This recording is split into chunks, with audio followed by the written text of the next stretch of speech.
Bismillahirrahmanirrahim. Alhamdulillahi rabbil alamin. Alhamdulillahilladzi arsala rasulahu bil huda wa dinil haq liyuzhirahu 'ala ad-dini kullihi wa kafa billahi shahida.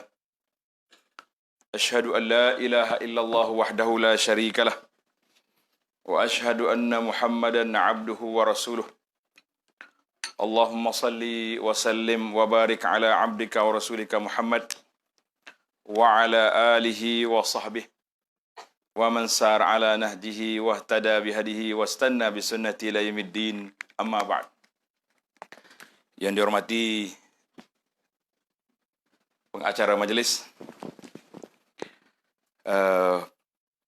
yang dihormati pengarah program daurah ilmiah, dan juga Ustaz Masri selaku mursyid, dan Mursyid Al-Amin selaku presiden kepada studio dakwah Syabab. Semua para peserta, Assalamualaikum warahmatullahi wabarakatuh. Alhamdulillah, kita syukur kepada Allah Azza wa Jalla kerana pada hari ini ana dapat bersama dengan para talabatul ilmi fi hadza as-sarh al-ilmi al-kabir di Universiti Islam Antarabangsa ini, dan juga para pelajar sekalian yang datang dari pelbagai institusi dan juga pelbagai peringkat umur. Sebagaimana kata para ulama, mimma yuslijus sudur, di antara perkara yang menyejukkan hati bila kita tengok masih ada lagi orang-orang yang semangat menuntut ilmu. Sebab bila kita kata kita ni penuntut ilmu, maka ilmu itu dibahagikan kepada beberapa bahagian. Yang pertama dia panggil ilmu asy-syar'i. Artinya ilmu yang disyariatkan kita belajar. Di bawah kategori ilmu ini, iaitulah pelbagai bidang yang kita boleh masuk. Dia pula terbahagi pada dua kategori. Satu dia panggil ilmu fardu ain, satu lagi ilmu fardu kifayah. Ilmu fardu ain, apa makna ilmu fardu ain? Siapa boleh jawab? Hari ini kita kena jawab banyak ni. Soalan tu banyak. Ilmu fardu ain maksudnya apa? Nak jawab angkat tangan. Siapa nak jawab ni? Silakan. Ini nampak nak jawab semangat. Apa dia fardu ain? Ilmu yang dibelajar oleh budak-budak kecil. Ilmu yang sebab kalau kita tanya di kampung, ilmu fardu ain, dia kata ilmu budak-budak. Sebab dia mak ayah kan petang-petang sibuk. Nak gimana tu? Atas anak ngaji fardu ain. Betul tak? Jadi persepsi salah faham ibu bapa sekarang ni kepada ilmu fardu ain. Jadi ilmu fardu ain ni maksudnya ilmu yang wajib dipelajari oleh setiap orang. Tak boleh diwakilkan. Di antaranya ilmu mengenali Allah Azza wa Jalla. Bila kita kata kita tahu ada Allah, maka kita akan diminta bukti. Kalau kita kata mana bukti ada Allah? Kita kata buktinya, ayah saya kata Allah ada. Sah ke tak sah dia punya iman? Tak sah sebab dia taklid dalam masalah, dia tak ada keyakinan sendiri bahawa Allah SWT itu wujud. Maka kita kena yakin sendiri bahawa Allah ada. Itu dia panggil ilmu fardu ain. Kemudian ilmu fardu kifayah. Apa makna ilmu fardu kifayah?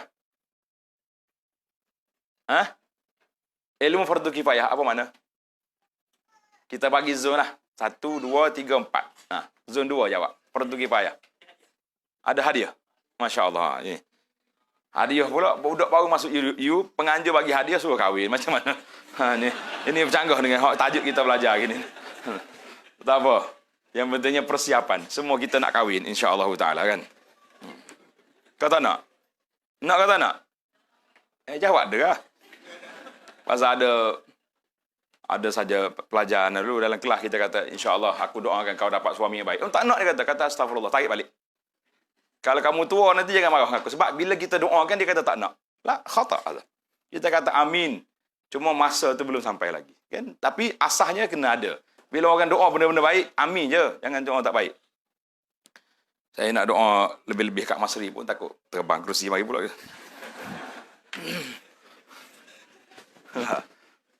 Baik.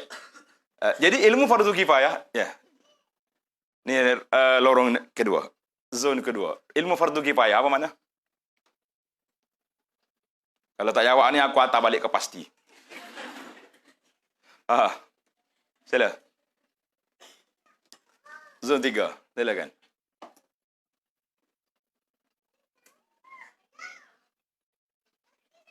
Ya?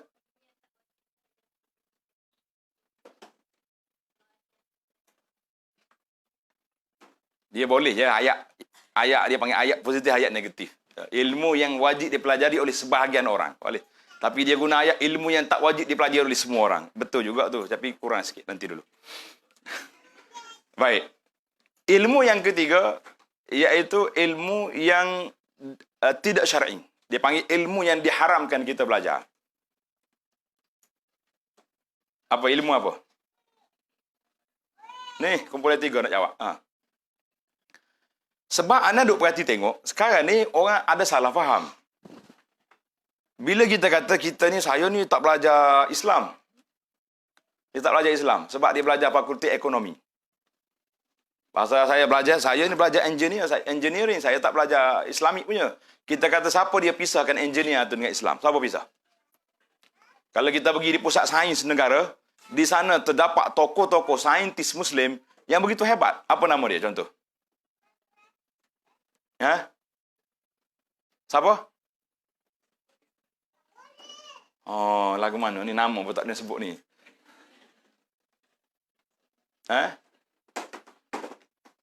Nama-nama tokoh saintis Islam. Kita duk bangga, tapi bila sampai bab ilmu kita akan berpecah. Maka kita kata, sekarang ni para pelajar kena tulis. Setiap apa yang kita bincang ni ditulis dan akan ditanya 3 soalan paling kurang di akhir nanti insya-Allah taala. Baik. Saya masa sangat terhad. Pelajar-pelajar kata soalannya banyak. Jadi kita pergi kepada risalah yang dipelajari. Sebab kita fokus kepada tajuk yang kita bincangkan. Alhamdulillah, nama risalah kita ni seperti yang ditulis di nota kita ni, Adab al-Muallim wal-Muta'allim.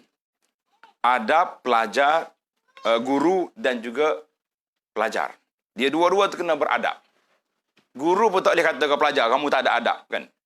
Guru sendiri itu kena beradab. Barulah orang lain juga beradab. Ada sebuah buku lagi, insya-Allah dalam diskusi yang akan datang. Tajuk dia Adabud Daris wal Mudarris. Adab ad-Daris wal Mudarris yang disusun oleh Syekh Jamaluddin Al-Qasimi rahimahullahu taala. Ini juga menarik dan dia ambil, kalau kita nak panjang sikit masa daurah kita lama, mungkin kita boleh buat mulakhas kepada kitab Muqaddimah Al-Majmu'. Muqaddimah Al-Majmu' lil Imam Nawawi rahimahullahu taala. Imam Nawawi dalam Muqaddimah Majmu' dia besar. Yang Imam Nawawi saja tulis pun sampai 13 jilid. Disambung oleh Syekh Subki, disambung oleh Syekh Muta'i sampai 20 jilid lebih. 20 jilid lebih. Jadi dalam muqaddimah itu sangat penting kerana Imam Nawawi bawa tentang adab al-muta'allim. Adabul alim wal muta'allim ataupun adab al-muallim wal muta'allim, ad-daris wal mudarris. Itu dia panggil adab. Dan biasanya setiap kitab dia ada muqaddimah dia yang tersendiri. Macam kitab yang masyhur dalam dunia ini, seorang penulis nama dia Ibnu Khaldun. Ibnu Khaldun rahimahullahu taala, dia ada sebuah buku tarikh. Siapa dia boleh sebut nama tarikh Ibnu Khaldun? Sebut nama penuh nama kitab. Siapa dia? Tak kira lah daripada depan ke belakang. Saya ustaz begitu bagi sebut nama kitab Tarikh Ibnu Khaldun.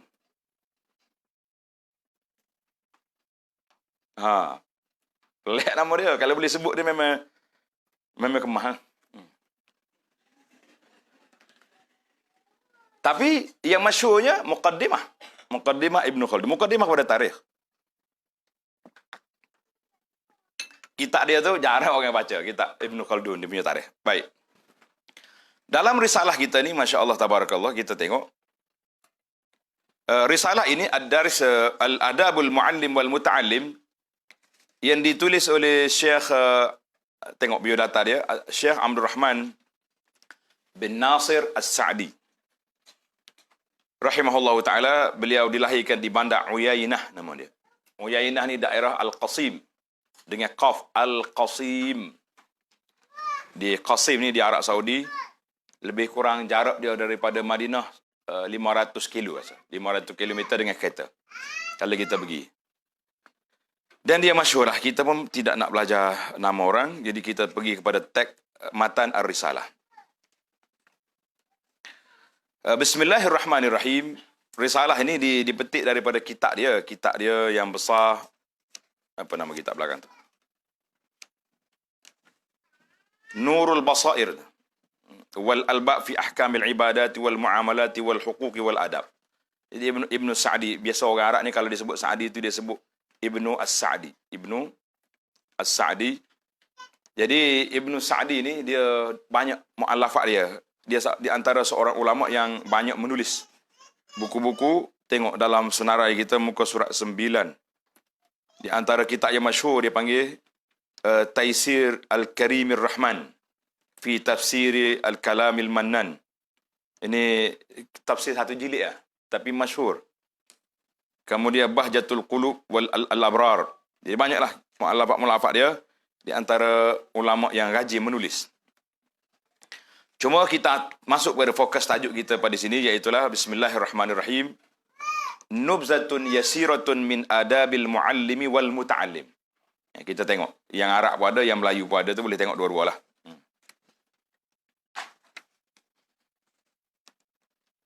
Tak payah terjemah tak? Kena terjemah juga. Kan belajar Arab belakang dah ni. Saya semalam mana kuliah di Masjid Ar-Rahman depan Universiti Melaya tu, pekerja-pekerja dia orang-orang Pakistan, orang luar boleh cakap Melayu. Kita kata kita heran kalau ada orang rakyat Malaysia yang lahir di Malaysia tak boleh cakap Melayu. Pelik tak pelik? Pelik lah. Dia panggil puak UEC ni. Baik, nubzatun yasiratun min adabil muallim wal muta'allim. Maknanya tengok dalam terjemahan dia tu. Orang panggil mana? Oh ada. Oh dah tak bagi tahu awal. Bismillah. Lihat tafadhal. Apa nama mukri? Nama apa? Suhail Syakir. Wa huwa mutarjim. Dia terjemah ni. Bagus. Mana dia baca dia terjemah. Barakallahu fiik. Syakir, fadhal Syakir. Syakirun wa mashkur. Fadhal. Alhamdulillah wassalatu wassalamu ala Rasulillah wa ala alihi wa sahbihi wa man wala. Qala al-muallif rahimahullah ta'ala. Bismillahirrahmanirrahim.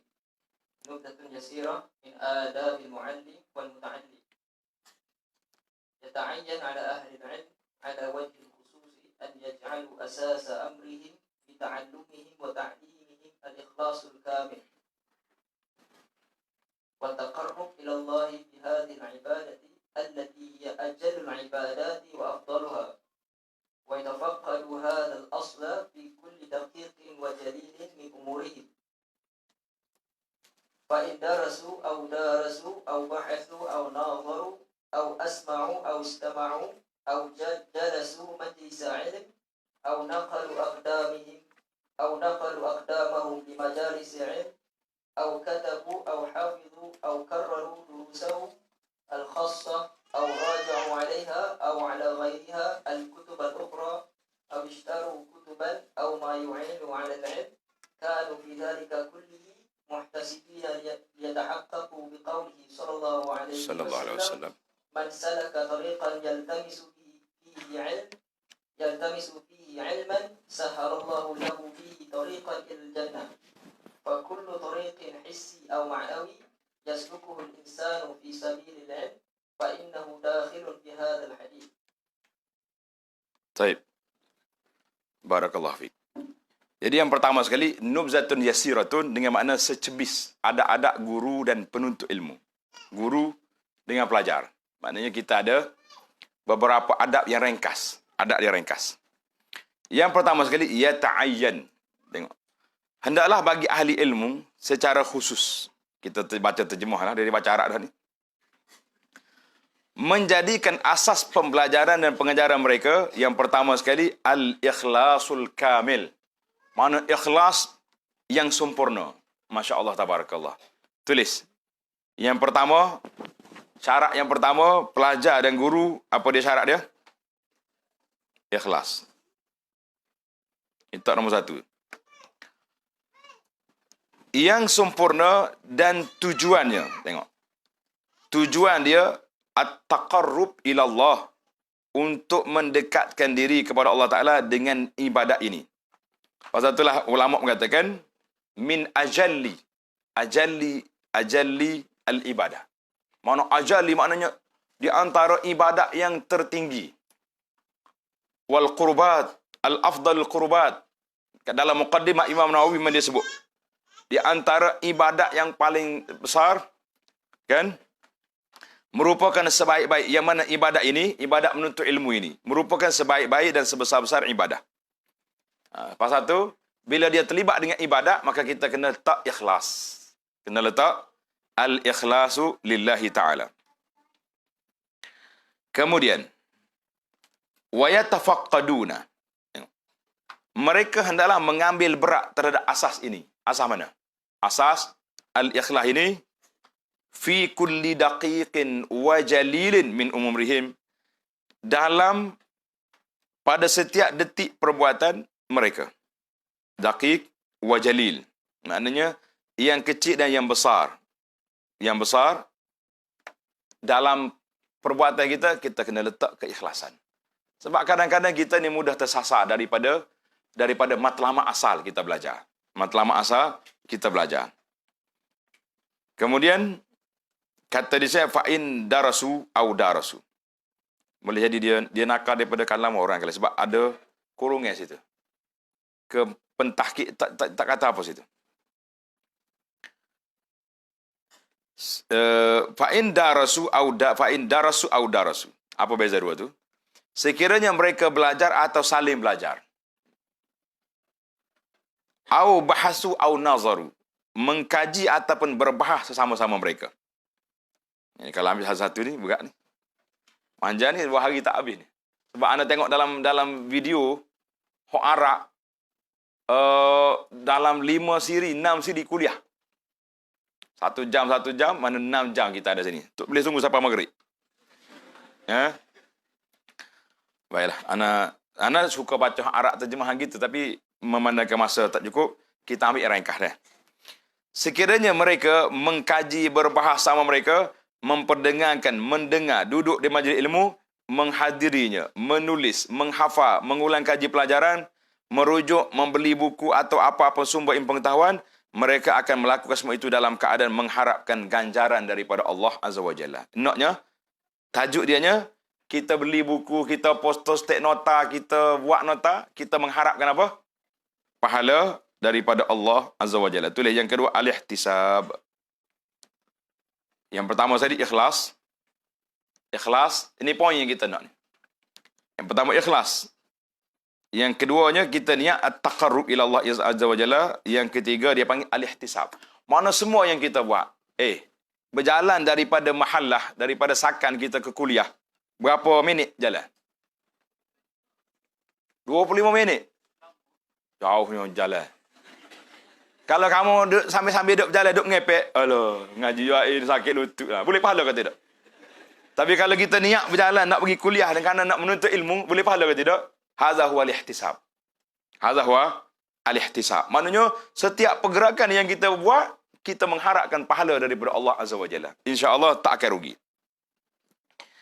Kemudian, kanu fi zalika kulli muhtasibina liyatahaqqaqu biqaulihi sallallahu alaihi wasallam.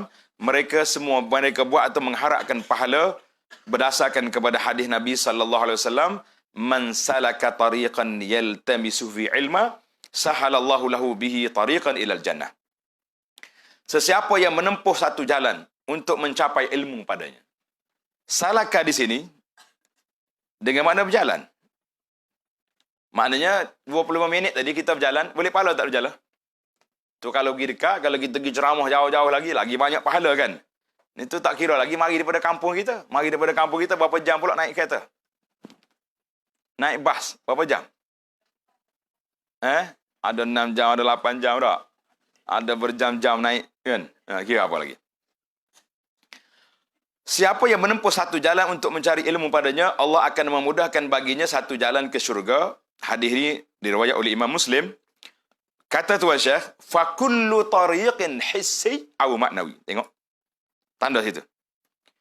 Fa kullu tariqin hissi, maka setiap jalan hissi atau maknawi. Oh, dia letak nota kaki di bawah. Ini penterjemahnya amanah ni. Dia tidak kata hurai situ lalu, dia tak bawah. Mana jalan hissi maknanya secara manual, cara sungguh kita berjalan. Pergi sana sini, naik bas, naik kereta. Ataupun maknawi, kita tak berjalan. Kita duduk di rumah kita. Tapi, yatasaffahunal kutub. Duduk belek kitab. Zaman sekarang ni orang tak belek kitab dah. Orang mari tanya kau ni. Ni sana. Pencet dah. Tak faham habis data kita kadang-kadang. Oh, Masya Allah, data habis dah dia kata. Berhenti dah contohnya. Ini pun kata para ulama semasa, yatasaffahuna fil internet wa fi butunil kutub hadza min yadkhuluna min man salaka tariqan, termasuk orang yang berjalan. Karena itulah tuan syekh kita hadza faqih al-asr, dia kata apa? Hissi atau maknawi. Hissi itu mana? Berjalan sungguh, jalan sengoti pergi. Maknawi mana kita tak berjalan, kita duduk sini tapi mencari ilmu yang agak sukar kita nak cari. Kadang-kadang duduk satu di maktabah di perpustakaan sampai 2-3 jam cari. Itu pun dikira. Ataupun kita nak selesaikan satu masalah, kan, berjalan. Masya Allah Ta'ala, فَإِنَّهُ دَاخِلٌ فِي هَذَا الْحَدِيثِ, maka perbuatan itu masuk di dalam hadis man salaka tariqan. Masya Allah Tabarakallah. Jadi kalau kita baca hadis ini, dan kita tengok dengan suasana yang kita belajar ini, kita rasa berat ke rasa tak berat? Rasa seronok tak seronok? Nak dengar cerita ke tidak? Al-Imam Muslim rahimahullahu ta'ala. Cuba baca sebab-sebab kematian Imam Muslim. Ini dinukilkan oleh para ulama tarajum. Dia kata Imam Muslim ni, dia bincang satu hadis yang dia tak jumpa. Satu malam tu dia cari hadis yang dia cari tu, belek kitab, kebetulannya bakul tamar duduk sebelah dia. Bakul tamar duduk sebelah dia. Jadi dia rasa letih, dia makan akhir habis bakul tamar. Dia tak rasa. Tengok. Itulah dikatakanlah sebab panas dia malam tu. Ada lagi kalau kita baca dalam Safahat min Sabril Ulama yang ditulis oleh Syekh Abu Ghuddah rahimahullahu taala, dia kata nama Syekh imam guru kepada Imam Al-Bukhari, dia tak makan malam beberapa tahun. Berkata ada duit, bukan ikat perut. Dia tak makan dengan tangan dia. Waktu dia duduk menulis ni, pembantu dia mari. Tak makan dari sini.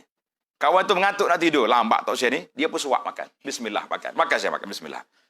Sampai dia sudah makan. Kawan tu pergi ambil basuh pinggan saya. Akhirnya dia kata, ya fulan. Aina asyai. Dia kata, mana makan malam aku? Pembantu dia kata, Masya Allah Tok Syekh. Saya suap siap basuh mulut dah tu. Dia tak tahu. Ini dia panggil asyik. Orang yang sangat. Cerita orang menuntut ilmu ni memang sangat semangat. Jadi kita nak biar kita baca bagaimana para ulama menuntut ilmu. Barulah kita terasa betapa semangatnya kita untuk menuntut ilmu insya-Allah taala. Selepas itu, summa ba'du. Naam, tafadhal. Iqra. Naam. هذا يتعين البلاءة بالأهم فالأهم من العلوم الشرعية ووسائلها. وتفسير هذه نعم ووسائلها. نعم. وتفصيل هذه الجملة كثير معروف، والطريق التقريبي أن ينتقي من مصنفات الفن الذي يشتغل به أحسنها وأوضحها وأكثرها فائدة، ويجعل هذا الكتاب جل همه حفظا عند الإمكان. جل همه حفظا عند الإمكان، أو دراسة تقرير، بحيث تصير المعاني معقولة في قلبه ثم لا يزال يكرره ويعيده حتى يتقنه إتقانا طيبا وبعد ذلك ينتقل إلى الكتب المبسوطة في هذا الفن لتكون كالشرح له ويكون كتابه الذي اهتم به ذلك الاهتمام أساسا لها وأصلا تفرع عنه. Baik.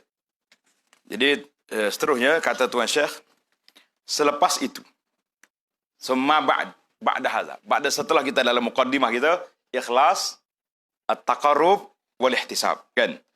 Kemudian kita pergi kepada yata'ayyan. Apa namanya yata'ayyan? Proses menuntut ilmu syariah dan wasilah pada dimulakan dengan perkara yang terpenting dahulu. Mana kita kena tengok ilmu apa yang patut kita belajar dulu. Jangan lompat, kan? Jadi dalam marhalah pengajian sudah tentunya ilmu fardu ain dulu kita belajar. Ilmu fardu ain. Kalau kita baca dalam sejarah Tarikhul Madaris, coba tengok di maktabah, ditulis Tarikhul Madaris fil Islam. Sejarah persekolahan di Islam ni, dia akan mula dengan satu tempat nama dia Kutab. Kutab ni tempat budak-budak belajar menulis. Kalau kita tengok dalam video hari ni di setengah negara Eropah, negara Afrika, ada tak yang duk tulis dengan lauhah tu? Tengok dah video tu. Buat apa budak ni tak tengok? Cerita pelik-pelik tu kena tunjuk. Baru kita nampak, oh ni kutab zaman dulu. Zaman kita sekarang ni kutab ni macam pasti lah. Pasti taska apa nama ni? Raudatul Atfal itu kan. Jadi kata Syekh, wa tafsilu hadhil jumlah katsiratun. Huraian kepada kenyataan ini banyak dan ma'ruf. Rasa kalau terjemah makruh gini tak boleh ni. Ma'ruf maknanya sudah dikenali. Betul balik untuk nyatakan seterusnya. Jalan dia banyak dan sudah dikenal pasti. Boleh. Jalan yang mudah untuk memperoleh kepahaman ialah dengan cara seorang menuntut ilmu itu memilih sebuah kitab yang terbaik dalam bidang tertentu. Tengok. Kita kena mula dengan kitab yang terbaik dalam satu bidang. Contohnya, kita nak belajar fiqh, kan? Kita ambil yang kecil dulu. Fathul Qari, apa ni? Matan dia apa? Al-Ghayah wa Taqrib, kan? Dalam bab nahwu, kita mula dengan Al-Jurumiyah. Kecil ya kita, masuk dalam poket boleh. Tapi kalau dia masuk dalam kepala kita, kitab tu, yakfi. Orang panggil memadai. Jadi kita ambil yang terbaik dengan cara untuk boleh kepahaman dengan cara seorang penuntut ilmu itu memilih sebuah buku yang terbaik dalam bidang tertentu, paling jelas dan mempunyai faedah yang banyak agar dia fokus kepadanya. Mana kalau kita ambil besar lalu tak ada nak fokus. Ambil yang kecil-kecil.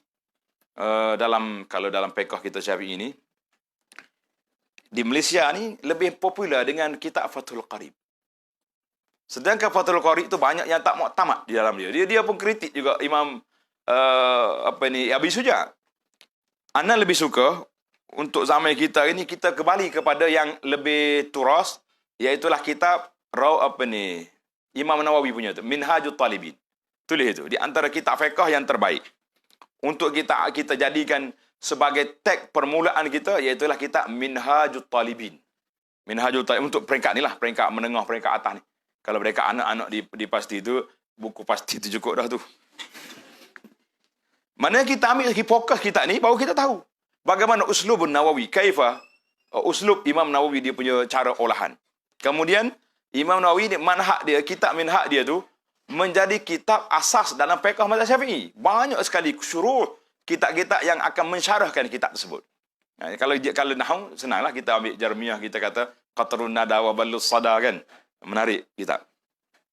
Kemudian dia menjadi disebut sebagai fokus utamanya dengan menghafalnya ketika mampu atau mempelajari secara berulang kali sehingga ilmu-ilmu dalam buku tersebut dipahami dan dihafal olehnya. Mana kita paling tidak dalam dunia pelajaran kita ni, dia panggil ilmu talaqi. Mesti khatam kitab awal sampai akhir. Khatam daripada kulit sampai kulit. Baik. Cuba kita angkat tangan hari ni. Berapa orang yang dah khatam kitab daripada awal sampai ke akhir? Khatam baca, belajar. Kalau khatam belik gini, saya pun banyak kitab dah. Berapa orang? Apa-apa buku? Awal sampai akhir. Jangan lain pada buku novel je. Hak tu tak masuk. Hak tu telah faedah. Lain pada daya'ul waqt. Buku apa? Sila. Masya Allah, tabarakallah, ramainya. Alhamdulillah. Jadi kita nak ambil satu buku, belajar awal sampai akhir. Alhamdulillah, kamu duduk di sini dalam lubuk ilmu. Kita kenal beberapa orang syekh-syekh yang ada, tak kira Arab ke orang tak Arab, ambil dia minta masa untuk talaki dengan dia, awal sampai akhir satu kitab. Biar kita ada orang panggil kitab berguru. Kitab mengaji kulit ke kulit. Ya, hak nota kita tu lain. Dia ni kita ada kitab. Dan kita kalau boleh kita takrir, ulang balik. Al-Imam murid Imam Syafi'i, Al-Imamul Muzani rahimahullah taala, dia kata apa? Qara'tu ar-risalah 500 marrah. Dia baca kita ar-risalah Imam Syafi'i 500 kali. Kita tengok kitab budak lagi. Kau tengok dah? Ar-risalah tengok dah? Tengok dah, alhamdulillah. Nasib baik tengok dah. Gosok dah. Kami ambil berkat lah juga sikit dah. Dia kata aku baca risalah 500 kali. Setiap kali aku baca, wajadtu faidatan jadidah. Aku akan dapat faedah yang baru. Masya Allah, tabarakallah. Itu ilmu, kan? Hendaklah dia berterusan mengulanginya sehingga dia menguasainya dan memahaminya dengan baik. Kemudian barulah dia berpindah ke buku-buku yang tebal dalam bidang tersebut sebagai huraian lanjut kepada apa yang dihafal dan dipahami sebelum ini. Mana kita hafal matan dulu. Selesai matan, waktu ana tengok di Madinah dulu, sebab dia mazhab Hambali, dia akan guna kitab Umdatul Fiqh Ibnu Qudamah tu. Jadi kita sini Minhajut Talibin itu menarik. Terutama sekali untuk pelajar-pelajar yang duduk di peringkat universiti ini menarik. Bila khatam ni kita pergi kepada kitab yang lebih besar, contohnya Mu'nil Muhtaj dan lain-lain syarah yang ada. Kemudian barulah berpindah ke buku-buku yang tebal dalam bidang tersebut sebagai huraian lanjut kepada apa yang dihafal dan dipahami sebelum ini. Buku awal yang menjadi fokusnya sebelum itu menjadi asas kepada buku-buku tebal yang menjadi huraian kepada buku awal tersebut. Memang jelaslah. Ana dengar beberapa orang ulama besar. Ulama besar, di antara yang masyhur kalau tuan-tuan raja dengarlah, nama Syekh Muhammad As-Salih Ibn Utsaimin rahimahullah ta'ala. Waktu mula-mula saya sampai ke Madinah, orang kata penuh dewan. Saya kata, ni ada apa ni? Budak-budak kecil, kita baru pergi, tak apa nak kenal molek lagi. Dia kata, ada Syekh Kabir je.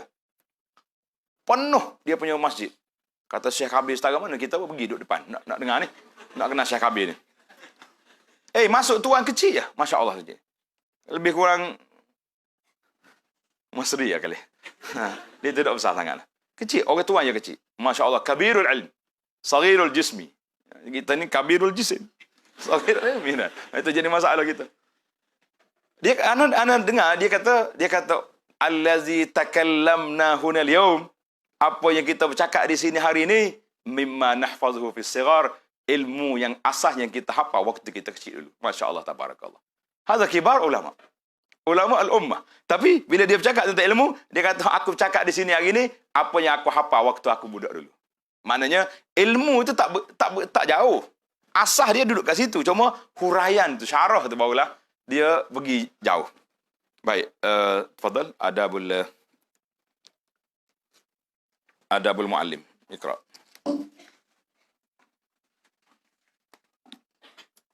آداب المعلم وعلى المعلم أن ينظر إلى ذهن المتعلم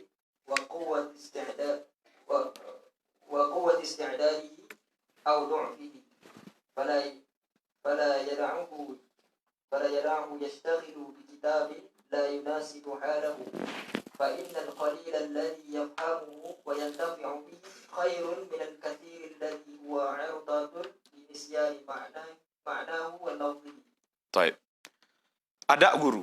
Sekarang ni kita ni nak jadi guru ke jadi murid? Dua-dua sekali.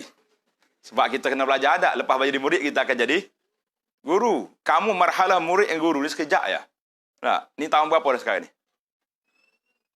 Tahun akhir dah. Tahun akhir, habis ini balik kampung guru dah. Paling tidak berguru pasti. Apa boleh? Guru juga. Bukan marah pasti ni, nak cerita je. Pasti itu satu sinonim dengan budak-budak zaman ni. Budak selepas umur 90 tahun 90 ni kan. Maka guru hendaklah melihat kepada minda pelajar. Kita nak bercakap dengan pelajar ni, kita tengok dulu keadaan dia. Kekuatan atau kelemahan kesediaannya. Seorang guru tidak harus membiarkan pelajar menyibukkan dirinya dengan buku yang tidak sesuai dengan tahapnya. Hal ini kerana yang sedikit namun pelajar mampu memahami dan mengambil manfaat daripadanya lebih baik daripada yang banyak, tetapi pelajar terdedah kepada terlupa akan makna dan lafaznya. Masya Allah, tabarakallah. Ini pengalaman saya sendiri dipanggil oleh seorang mudir sebuah sekolah tahfiz integrasi. Kalau saya sebut nama sekolah ni masyhur, di tak jauh daripada sini. Dia kata, "Ustaz, mari kita buat daurah salat untuk pelajar-pelajar yang ajaib." Dia kata, pelik. Ana pergi. Pelajar tingkat apa? Tingkat 1 hingga 4 tak silap saya. Budak lagi. Tapi kita pergi tu, Masya Allah, tabarakallah. Seorang-seorang pegang buku, besar-besar dia buku. Buku terjemahan tapi. Buku Syekh Qardawi dia pegang. Buku Al-Banna. Hebat-hebat lah apa nak. Tengok. Kata ni, baru tingkat 1, tingkat 2 duk main buku ni. Memang ustaz dia pening kepala sungguh. Dia kata, "Ustaz, cuba tengok. Tengok dia orang ni. Baca buku yang pelik-pelik ni. Tengok. Dia mendahului zaman. Mendahului masa dia. Patutnya dia baca buku adat-adat kecil-kecil dulu. Tapi dia dah pegang buku besar-besar. Jadi bila kita cakap dengan dia lebih 1 jam, mula-mula bercakap lagi. Ana start dengan hadis mansalaka tariqan tadi. Yaltamisu ilma, angkat tangan lalu. Lepas habis hadis tu angkat tangan. Siapa riwayat hadis tu? Oh, komah kata budak ni. Kau ada sini dah budak ni. Tak apa. Kata pada. Patutlah ustaz dia panggil saya mari. Nak suruh kita buat pencerahan supaya kita takut dia terbakar bol. Lampu ni elektrik kalau kuat sangat, dia punya volt dia terbakar. Ingat cerita orang zaman dulu kan? Zaman-zaman Khalil Al-Farahidi dulu, waktu dengan si Baweh dulu. Cerita lah, contoh mula lah. Pasal masa dengar sikit. Baik. Yang penting sekali, guru jangan biarkan murid-murid baca buku tanpa kawalan. Itu maksud saya. Mana kita kena tengok, peringkat awak ni, oh ni peringkat ni dulu. Peringkat kita ni peringkat Al-Jurumiyah dulu. Kalau hadis nak mengajar ilmu hadis, peringkat Nukhbatul Fikar contohnya kan, ilmu hadis tu suruh naik tinggi-tinggi lagi, kita ambil yang kecil-kecil. Maknanya guru dia kena tengok. Satu lagi dia kata tengok minda dan tengok kecenderungan pelajar. Ada pelajar ni dia suka ngaji hadis, mana kita ajar dia ilmu hadis. Ada pelajar ni cenderung dia kepada lughah, jadi kita ajar dia kepada ilmu lughah. Ada yang minat kepada tasawuf, jadi kita cari ilmu tasawuf tentang kitab, tentang al-qulub, tentang hati. Maka setiap orang ada kecenderungan dan kita tengok tahap kemampuan. Jangan dibiarkan. Kalau guru tu biar belaka, jadi budak ni tak tahu belaka. Betul tak? Kalau kita biarkan dia baca apa saja, akhir kali dia tak tahu semua benda. Itu masalah. Ana ingat waktu belajar pondok dulu. Budak-budak baru mari ni, semangat mengaji ni, semangat talaki ni tinggi. Dia kata, "Tok Guru mengajar kitab apa malam ni?" Dia kata kitab Ihya Ulumuddin. Dia baru mari. Baru nak mengaji. Jermiah pun tak buka lagi. Ihya Ulumuddin. Oh. Balik ke cari duit lalu nak beli kitab Ihya Ulumuddin 4 jilid. Masya-Allah. Sekarang akhir sekali orang panggil dia Mama Ihya. Pasal beli kitab Ihya mari mula-mula. Tak beli Jermiah dulu, beli Ihya Ulumuddin. Jadi kita panggil ni lebih kapasiti, lebih muatan. Akhir sekali dia akan jadi terbalik. Nah. Baik. Wa 'alal muallim. Naam. Fadhal. وعلى المعلم أن يلقي على المتعلم من التوضيح وتبيين المعنى بقدر ما يتسع فهمه لإدراكه ولا يخلط المسائل بعضها ببعض ولا ينتقل من نوع إلى آخر حتى يتصور ويحقق السابق فإن ذلك درك للسابق ويتوفر للذهن على اللاحق. Jadi guru hendaklah menjelaskan makna kepada pelajar sekadar apa yang pelajar tersebut mampu untuk memahami. Maknanya kita syarah kepada dia tu mengikut tahap dia. Begitu juga guru seharusnya tidak mencampur adukkan masail. Masalah-masalah jangan campur aduk. Kalau kita mengajar bab ni, fokus gitu. Tidak juga berpindah ke satu isu lain sehinggalah pelajar benar-benar memahami isu ini sebelumnya. Hal ini kerana proses itu merupakan tingkatan paling rendah untuk isu yang sebelumnya, kerana minda akan bersedia untuk menerima isu yang selanjutnya. Mana patutnya dia panggil daripada kitab kecil ke besar-besar, barulah kita orang panggil tingkat. Sekarang ni kita ada tingkatan. Cuma bila kita belajar di universiti ni ada masalah sikit kan. Kadang kita tak ikut tertib. Oh, saya SEM ni ambil pekoh jenayah. Sedangkan pekoh ibadat belum habis lagi. Berlaku gitu. Bila kita tanya pelajar, gini-gini, tak ngaji lagi ni, saya depan. Jadi ada jugalah terbalik sistem yang kita ada ini. Tapi kalau kita balik pada sistem asal, memang begitu cara dia. Lagi? Wa'alal mu'allim.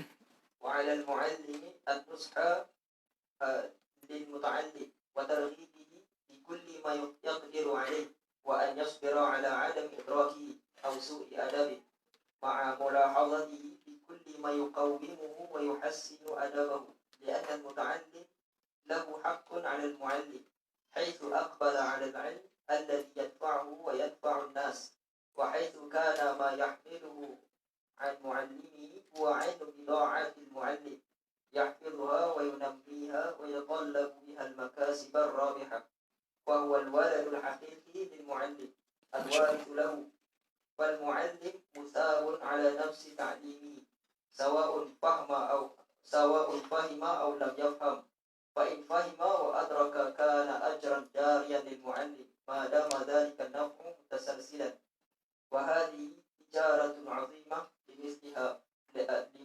فليتنفس المتنفسون. Baik. Guru hendaklah menasihati pelajar. Ini kerja kita lah. Memotivasikannya dengan segala cara yang termampu. Kita tengok kalau pelajar nampak lemah, kita semangatkan dia. Begitu juga guru hendaklah bersabar terhadap ketidakfahaman pelajar atau keburukan adabnya. Jadi biasanya, kalau kita mengajar orang tak faham ni, mudah nak marah. Betul tak? Bahasa budak benuk. Keturunan hari mana ni, makan kepala ikan kenyit. Jadi jangan. Guna bahasa yang baik-baik. Kalau guru di sekolah, sabar. Yang tak tahannya cikgu di rumah. Yang kamu semua ni akan jadi ibu, insya-Allah kata. Nak ramal kau sikit. Anaknya. Biasanya guru di rumah ni, backing dengan anak-anak. Allahnya jekah ke anak dekat Allah Ta'ala maha kaya tu. Dengan anak orang lain tak boleh buat, tulah lalu. Tak, mak dia ambil gambar, dia tu cikgu apa lagu ni. Jadi kita kena ingat, guru ni kena sabar dengan anak murid kadang-kadang tak faham. Dia tak faham tu salah kita ke salah dia, dua-dua ya. Boleh jadi dia tak faham sebab kita hurai tak betul. Ataupun dia tak faham tu memang dia tak memahami, belum lagi dapat mencapai tahap kepahaman yang baik. Jadi kena sabar. Begitu juga hendaklah bersabar terhadap keburukan adab. Jadi kadang-kadang adab budak ni macam-macam. Di samping memberi perhatian kepada apa yang boleh memperbaiki dan memperelokkan adabnya, kerana pelajar mempunyai hak yang ditanggung oleh guru. Masya Allah, tabarakallah. Jadi kalau budak tak baik, adab dia, kita kena nasihat. Macam mana nak cara buat, buatlah. Dari sudut fokus terhadap menuntut ilmu yang akan memberi manfaat kepadanya dan masyarakat, serta dari sudut ilmu yang dia bawa daripada guru, kerana ia merupakan barang dagangan seorang guru. Jadi Tuan Syekh kita kata, badai. Maknanya, anak murid kita ni macam barang dagangan lah. Kalau barang tu baik, insya-Allah dia pergi mana-mana pun orang akan beli. Maknanya ilmu yang kita ajar ini akan diambil oleh orang lain. Itu bahasa kiasan. Hendaklah guru tersebut menjaga barang-barang dagang itu, mengembangkannya dan mencari keuntungan dengan menggunakannya. Pasal apa dia kata macam ni? Sebab ilmu yang kita belajar online tahu. Ya tak? Tengok dalam kitab Riyadhus Salihin dalam bab babu ad-dalu 'alal khair. Bab ad-dal 'alal khair ka fa'ilihi kan. Nabi kata apa? Bila kita ajar orang itu buat boleh pahala kita. Maknanya ibarat kata barang ni kalau baik orang akan ambil banyak. Jadi setiap kita keuntungan tu mari kepada kita. Ini yang dipanggilkan MLM hakiki. Bukan MLM mau duduk main cari barang orang tu. Jadi hakikat pelajar merupakan anak kepada gurunya. Ada guru masya-Allah tabarakallah tak ada anak. Siapa dia guru tak ada anak? Di antara contoh yang masyhur dalam dunia ni, anak dia juta-juta sekarang ni. Nama siapa? Nama Imam An-Nawawi. An-Nawawi rahimahullah ta'ala, apa nama dia? Nama apa Nawawi? Tak kira ayah kamu tak kenal nama? Yahya bin Sharaf An-Nawawi. Lahir tahun berapa? Mati tahun berapa? Ini di antara ilmu yang kita agak longgar ini. Kita kena belajar tahu ulama bila dia dan apa ketokohan dia. Jadi kita kena ada tu. Tengok Imam Nawawi rahimahullah taala, dia meninggal pada umur 45 tahun. 45 tahun umur dia. Lepas tu lah pendakwah-pendakwah yang masyhur, yang top ni, waktu umur 40 lebih, hati-hati. Itu umur mati ulama. Tak syarat. Tapi ramai begitu. Ramai ni kalau ulama yang masyhur ni, 40-an dia meninggal. Rahmatullahi ta'ala ala jami'. Imam Nawawi tak ada anak. Tapi anak dia berapa juta atas dunia ini. Pergilah orang mazhab mana pun. Qala Nawawi rahimahullahu ta'ala. Kita ada anak dia pun belum tentu lagi anak doa kita. Kan? Mari bulan Ramadan ni insya-Allah lah banyak sikitlah doanya.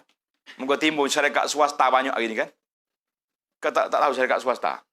Di masjid-masjid dah keluar borang. Bayar 500, satu bulan dia punya zikir. Tahlil kepada ayah dia. Tak? Bayar RM25 satu hari je. Syarikat swasta Ramadan tu dah keluar hari ni. Main-main. Ini masuk swasta pula ni. Kita balik ke tajuk kita. Jadi anak itu, murid itu dianggap sebagai anak kita yang hakiki, yang mewarisinya. Sebab apa? Sejak dia sebut nama guru, pasti dia kata rahimahullah, syekhi. Kan? Kerana guru diberi ganjaran kerana mengajar. Sama ada pelajar faham ataupun tidak. Alhamdulillah. Hari ini kamu faham tak faham, saya boleh pahala. Sekiranya pelajar faham, itu merupakan ganjaran yang berterusan kepada guru, selagi mana manfaat itu tidak terhenti dan terputus. Ini merupakan sebuah perniagaan yang mulia, maka hendaklah kalian berlomba-lomba untuk melakukan amal kebaikan itu. Masya Allah, tabarakallah. Orang yang kita ajar, dia beramal, dia ajar orang lain pula, semuanya pahala itu naik pada kita. Karena itu Nabi SAW orang yang paling banyak pahala. Sebab semua hak kita solat, semua hak kita zakat, semua hak kita baca Quran, semuanya kita buat ni, mari daripada siapa? Mari daripada Nabi SAW. Pasal itulah kita kata, jangan buat tak percaya. Orang yang tak percaya, dia kata apa? Bila dia nak baca Quran, ila hadratin Nabi. Hantar ke Nabi dulu. Perlu tak perlu? Tak perlu hantar dah, sebab automatik dia pergi. Dia sudah zaman kita ni panggil zaman online. Kita bincang semula bab online ni. Habislah kita. Sambung lagi. وعلى المعلم إيجاد هذه التجارة وتنميتها فهي من عمله وآثار عمله قال تعالى إنا نحن نحيي الموتى ونكتب ما قدموا وآثارهم فما قدموا هو ما بشروا عمله وآثارهم ما ترتب على أعماله من الخبر الذي عمله غيره. Menarik dia. Mana hendaklah guru melakukan perniagaan ini dan mengembangkannya. Mana kita lagi ramai murid kita, lagi banyak pahala. Kerana ianya merupakan antara amalannya dan kesan-kesan amalannya. Sebagaimana firman Allah Ta'ala dalam surah Yasin selalu kita baca, Inna nahnu nuhyil mauta wa naktubu ma qaddamu wa asaruhum. Tengok. Sesungguhnya kami sahajalah yang menghidupkan orang-orang yang mati. Kita hidup orang yang mati. Dan menulis apa yang mereka telah lakukan. Hak dia buat dah tu. Ma qaddamu tu hak dia buat sendiri.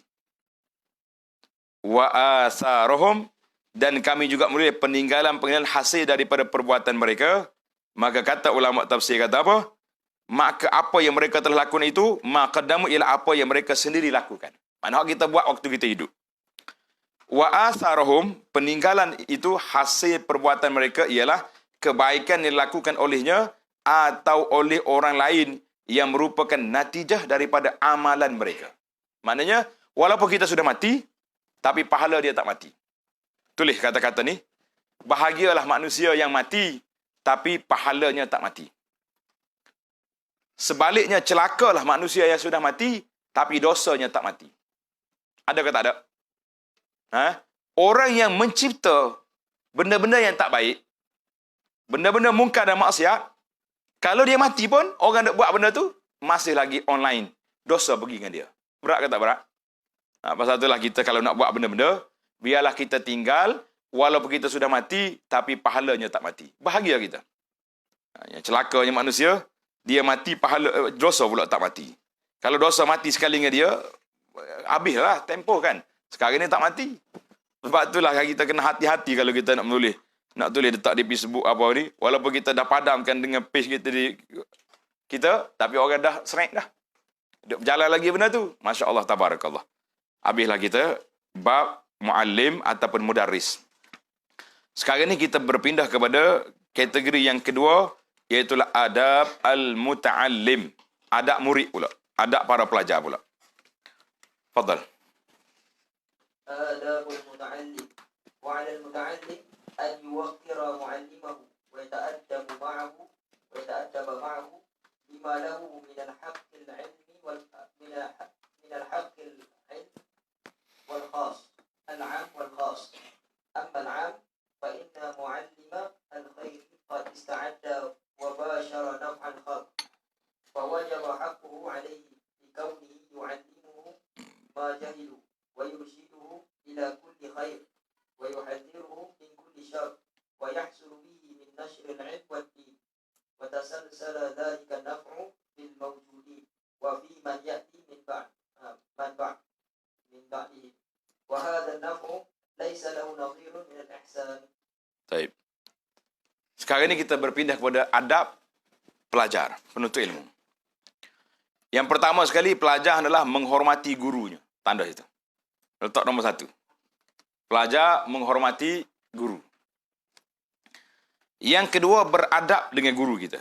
Jadi adab kita setakat mana dia benar oleh syarak lah. Kan? Sekarang ni kita tengok ada dalam video pelik-pelik. Bila guru mari tu pelajar merangkak pergi cium kaki lah, itu bukan adab gitu, tidak dibenarkan. Kita pergi secara yang baik kerana guru mempunyai hak yang umum dan khusus. Dibagi kita dengan guru kita tu ada hak umum dan khusus. Sekarang ni kita berpindah kepada haqquhu al-khas. Apakah hak yang khas? Silakan. وأما حقه الخاص على المتعلم ولما بذله من تعليمه وحرصه على كل ما يرشده ويوصله إلى أعلى الدرجات، وقد بذل صفوة وقته وجوهر فكره بتفهيم المسترشدين وإفادة الطالبين، وصبر على ذلك بطيب نفس وسماحة.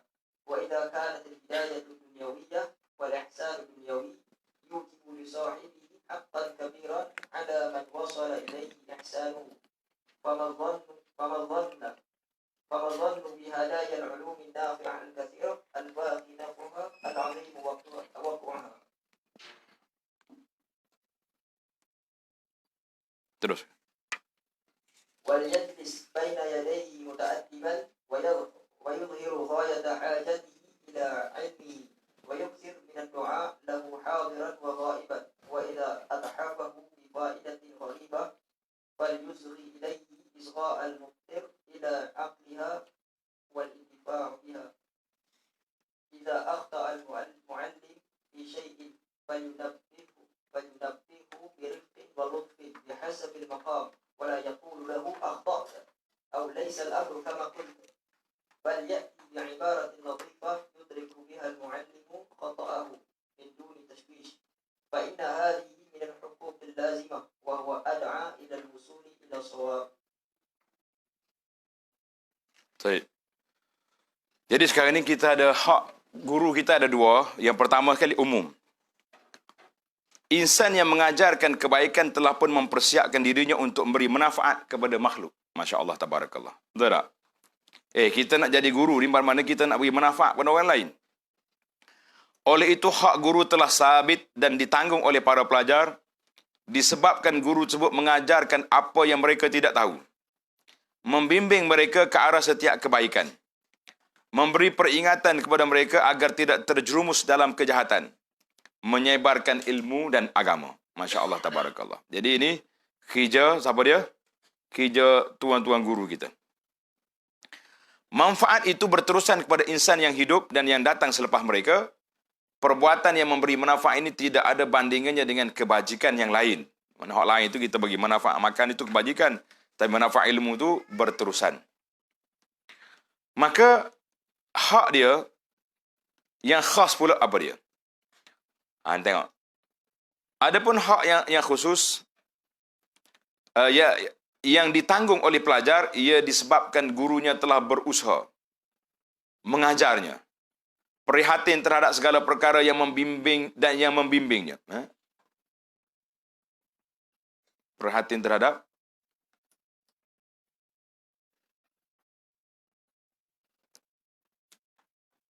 segala perkara yang membimbingnya, boleh kita ayat. Aja tengok. Penyemak terjemah. Boleh betul lalu. Wa hirsi ala kulli ma yurshiduhu.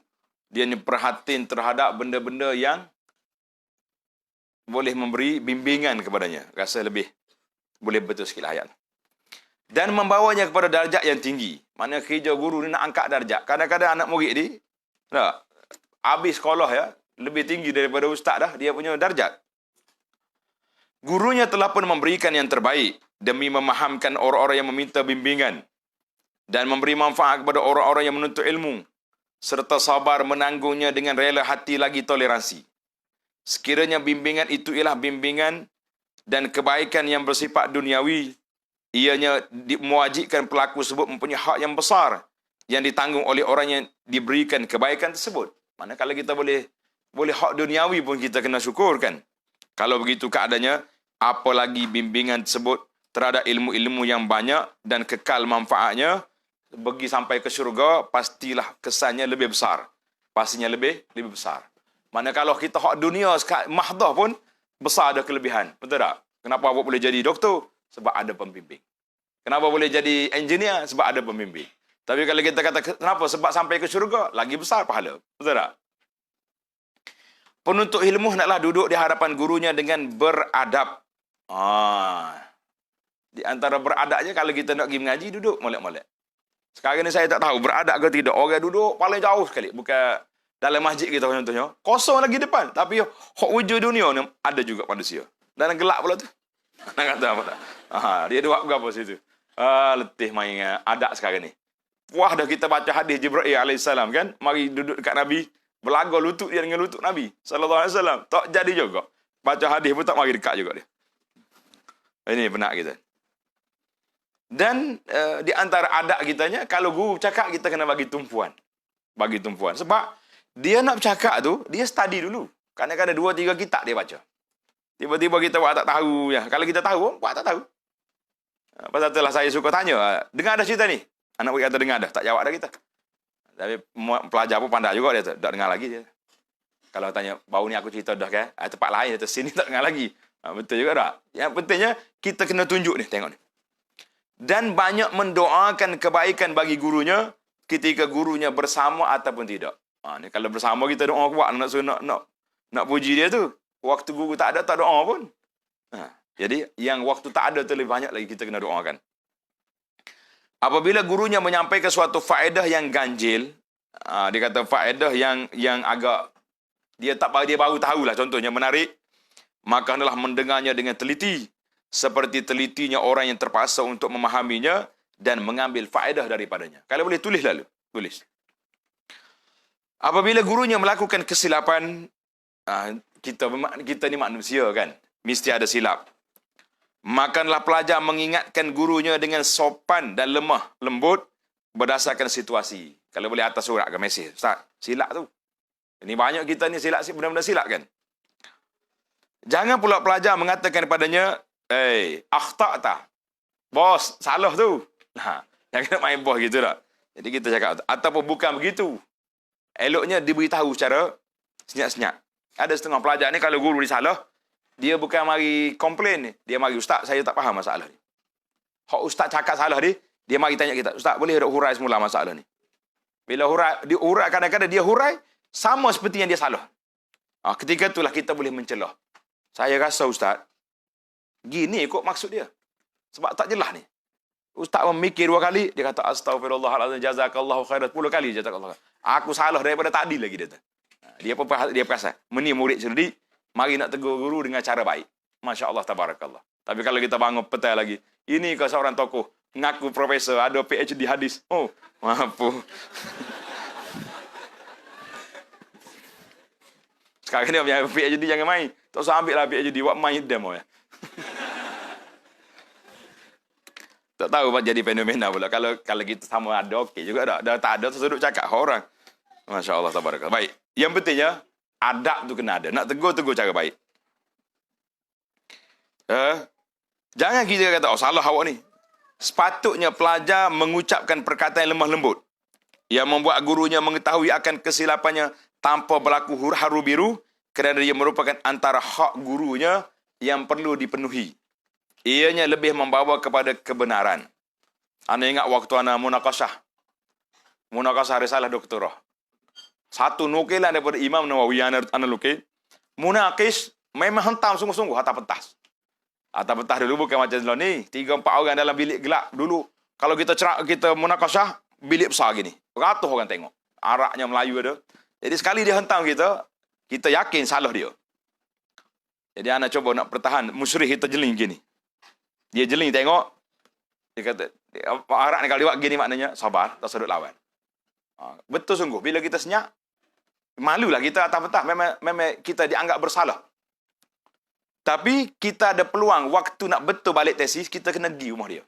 Atau pergi pejabat dia.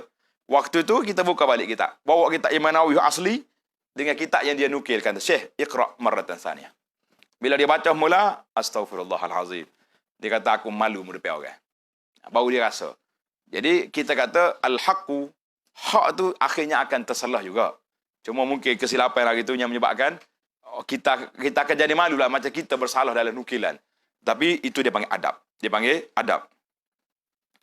Guru pula tak kala melakukan kesilapan adalah dia kembali kepada kebenaran. Kata-kata Sayyidina Umar yang masyhur, ar-ruju' ilal haqq khairum minat tamadi fil batil. Kembali kepada kebenaran itu lebih baik daripada duduk kekal dengan benda batil. Janganlah ucapan pelajaran itu menghalangnya daripada rujuk kembali dan mengakui kebenaran apabila telah ternyata kepadanya bahawa kebenaran bukan seperti mana yang diucapkannya. Kerana ini merupakan tanda insaf, bersikap adil dan tawaduk kepada kebenaran serta makhluk.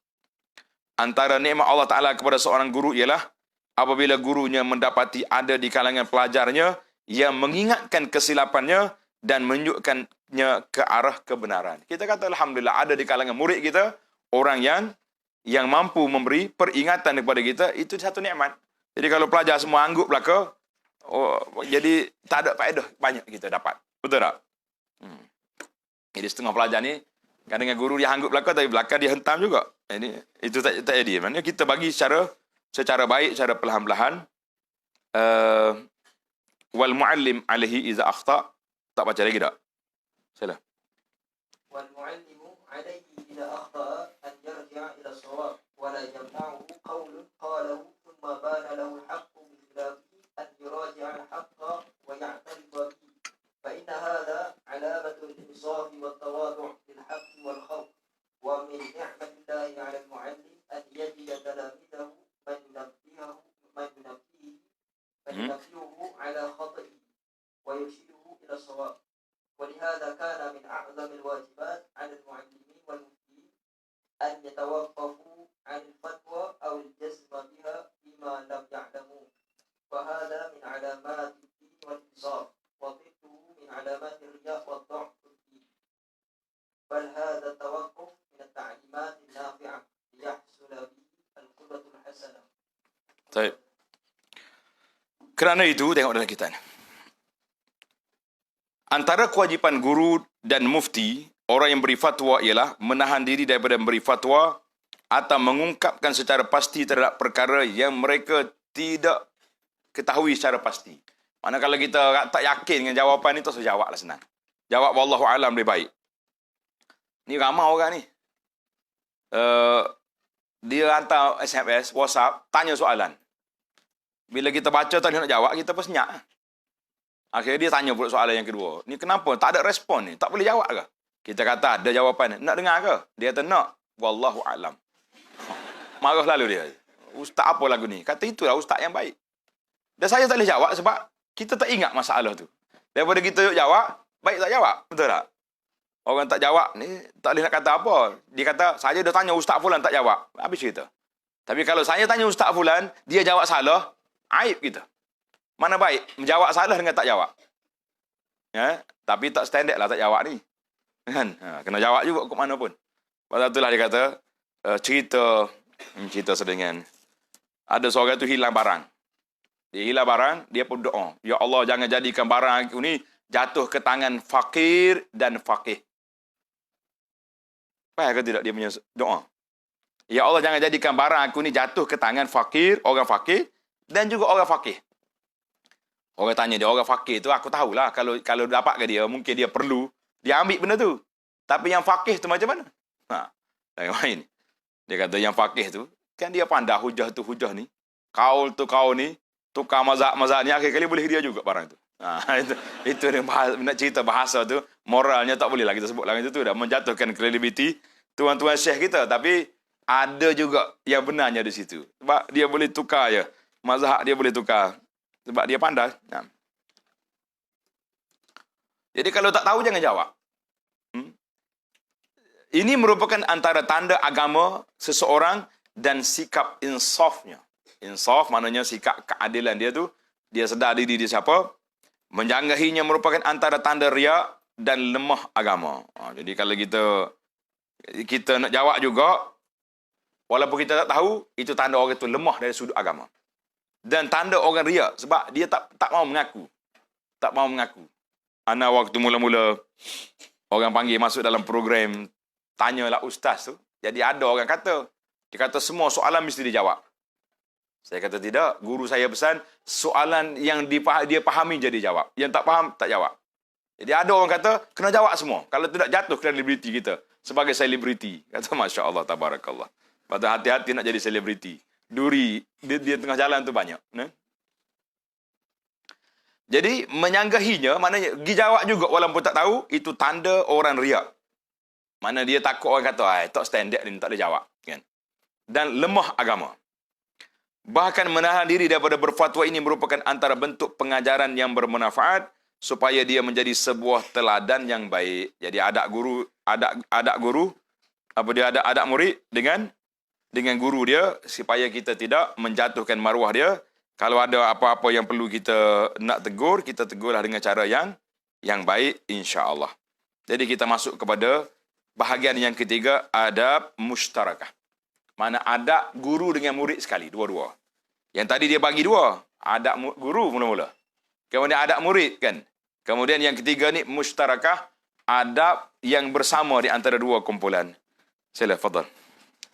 آداب مشتركة وليكن قصد المعلمين والمتعلمين في جميع بحوثه طلب الحق والصواب واتباع ما رجحته الأدلة الصحيحة والحذر من الاشتغال بالعلم بالأغراض الفاسدة من المباهاة والمباراة والرياسات والتوصل به إلى الأمور الدنيوية ومن طلبه لهذه الأمور فليس له في الآخرة من نصيب. Baik.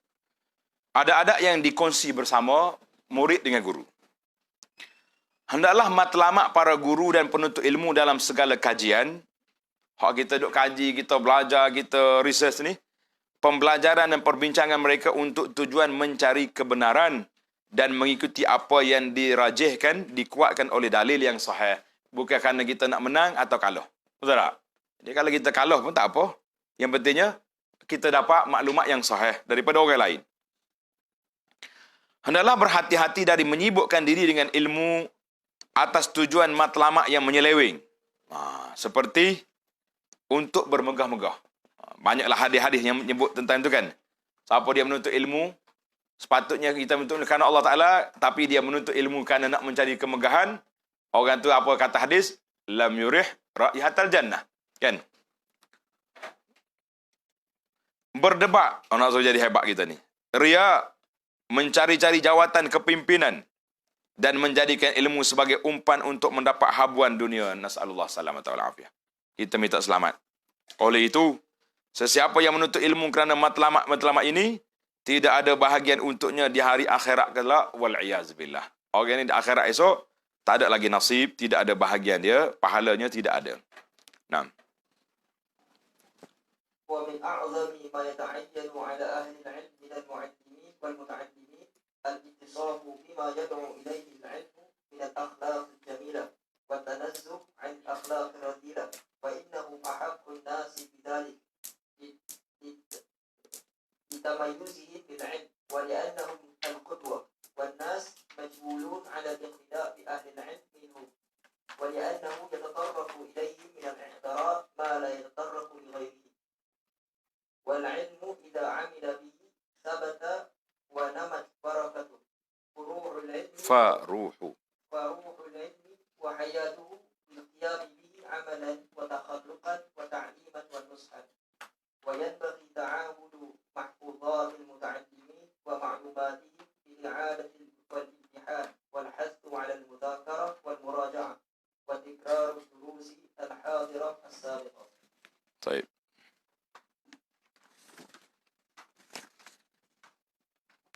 فالمتعلم بمنزلة الغراس والبذور للزرع وتعهده بالمذاكرة وتكرار بمنزلة السقي وإزالة الأشياء المضرة لينمو ويزداد على الدوام. وليحذر أهل العلم الاشتغال بالتفتيش عن أحوال الناس وعيبهم فإنه مع أن صاحبه مستحق للعقوبة فإنه يشغل عن العلم ويصد عن كل أمر نافع. طيب. Hei, satu-satu poin yang dia bagi tu banyak ni. Tapi kita baca je lah, kan? Antara kewajipan besar bagi ahli ilmu di kalangan guru dan penuntut ilmu ialah bersifat dengan akhlak yang baik. Tulis. Kita nak ambil berapa poin yang ada sini? Satu, akhlak. Yang kedua, menjauhkan diri daripada akhlak yang buruk. Sesuai dengan tuntutan ilmu pengetahuan. Mereka lah manusia yang paling berhak untuk itu disebabkan oleh ilmu pengetahuan yang mereka miliki. Jadi kalau orang berilmu juga tidak beradab, siapa lagi nak beradab? Siapa lagi nak berakhlak? Begitu juga kerana mereka itu merupakan suri tauladan dan orang ramai mempunyai kecenderungan semula jadi untuk mencontohi ahli ilmu di kalangan mereka. Di samping kerana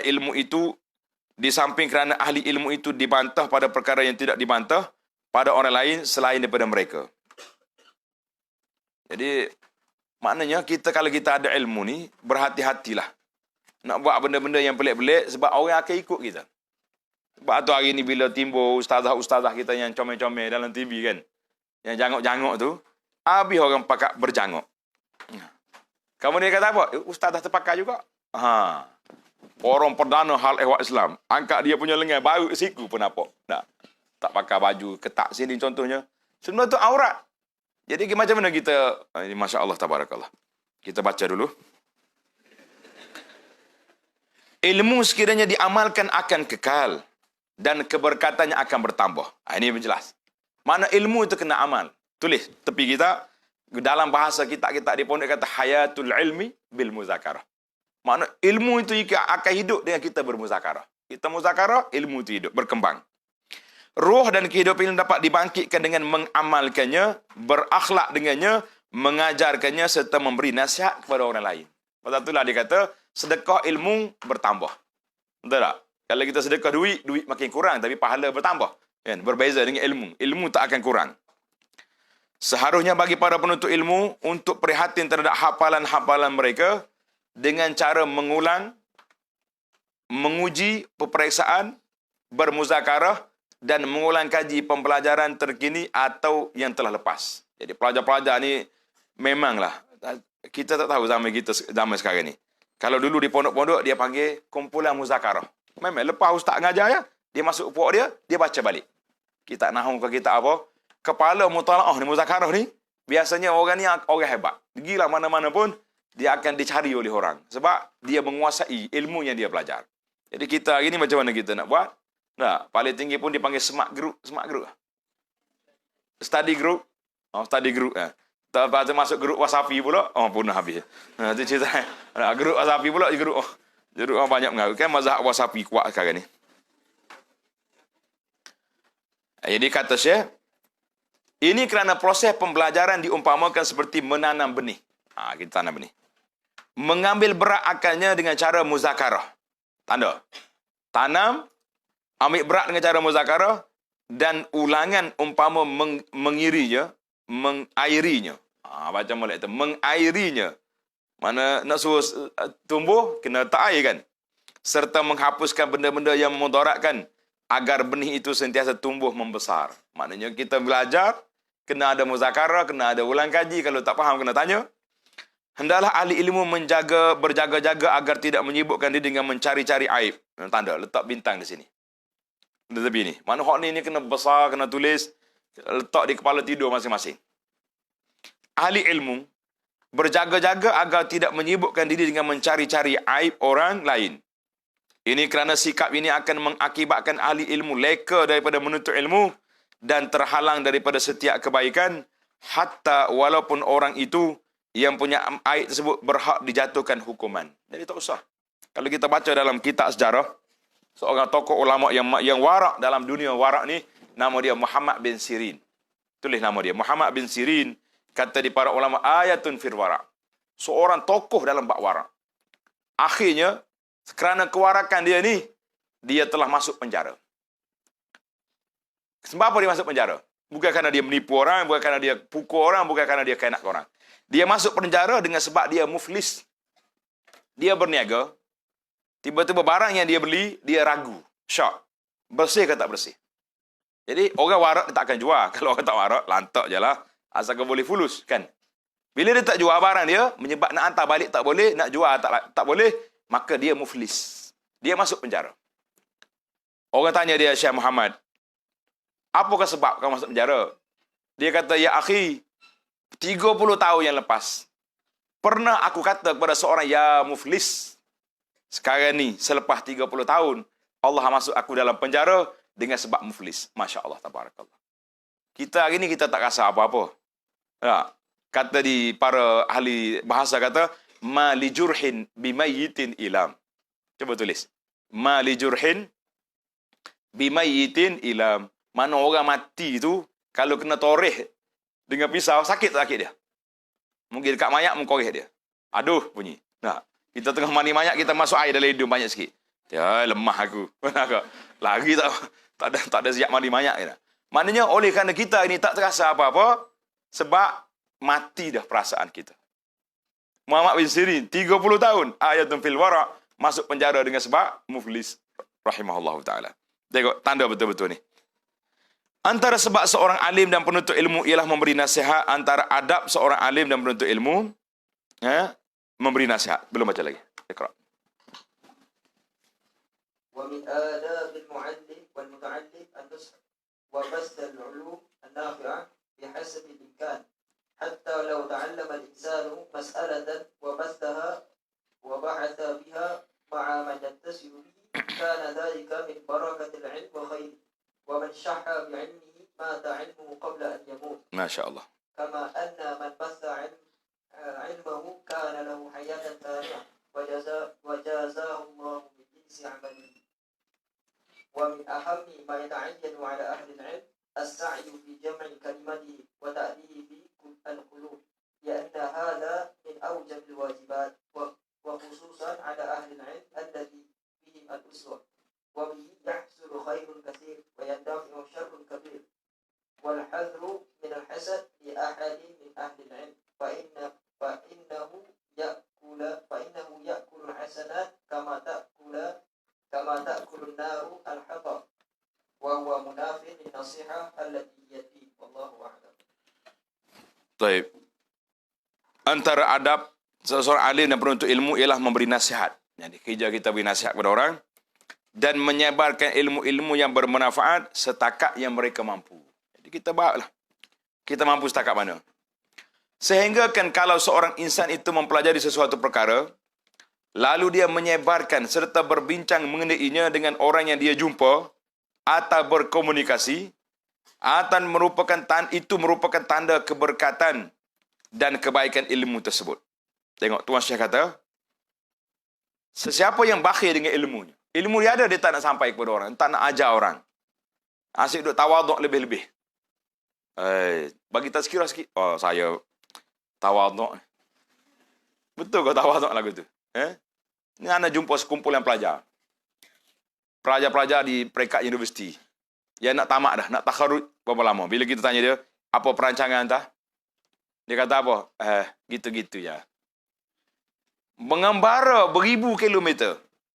Pergi duduk di negeri Arab yang banyak ulama, banyak apa? Waktu nak balik tidak ada perancangan. Tak ada mikir dalam otak dia. Sekurang-kurang apa? Nak balik mengajar Fatihah pun tak apa. Ni balik gitu-gitu ya. Tak, nak join bisnes tu bisnes ni, tengok kawan-kawan duk pakar kereta, kita kata ini di antara mati sebelum mati. Tu Syekh kata apa ni? Ni. Dengar tu Syekh kata, siapa dia bakhil dengan ilmunya, mata ilmuhu qabla an yamuta sahibu. Masya-Allah tabarakallah. Siapa dia bakhil dengan ilmu dia, maka ilmunya itu akan mati sebelum dia meninggal dunia. Mati ilmu dulu pada mati tuan. Masya-Allah tabarakallah. Ini berat. Ini tanda ni, penyakit besar yang membimbangkan kita. Seolah-olah dia memiliki kehidupan yang kedua dan Allah memberikan kepadanya. Begitu juga siapa yang menyebarkan ilmu. Seolah-olah dia memiliki kehidupan yang kedua dan Allah memberikan kepadanya ganjaran berdasarkan jenis amalannya. Masya Allah.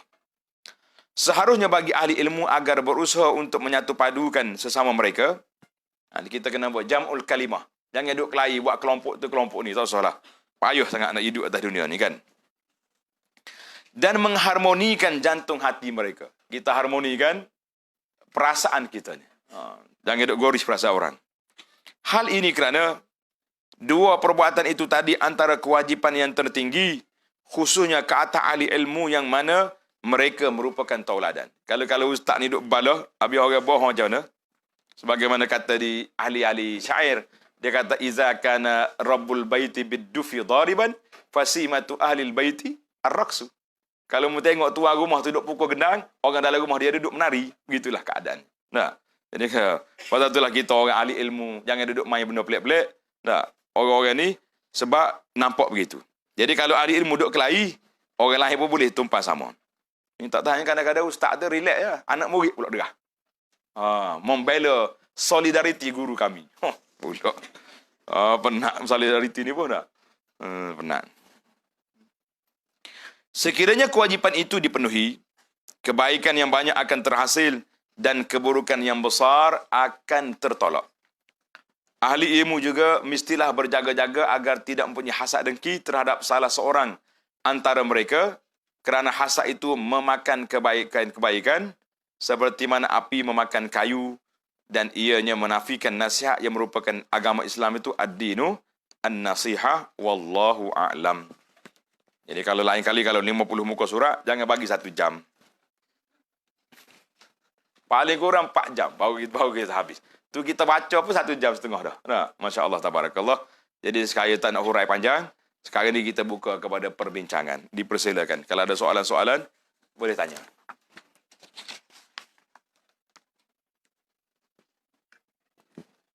Nak hurai apa lagi penuh? Penuh dah maklumat dia. Ada salah. Kalau tak ada, kita nak tanya ni. Hadiah ada, insya-Allah.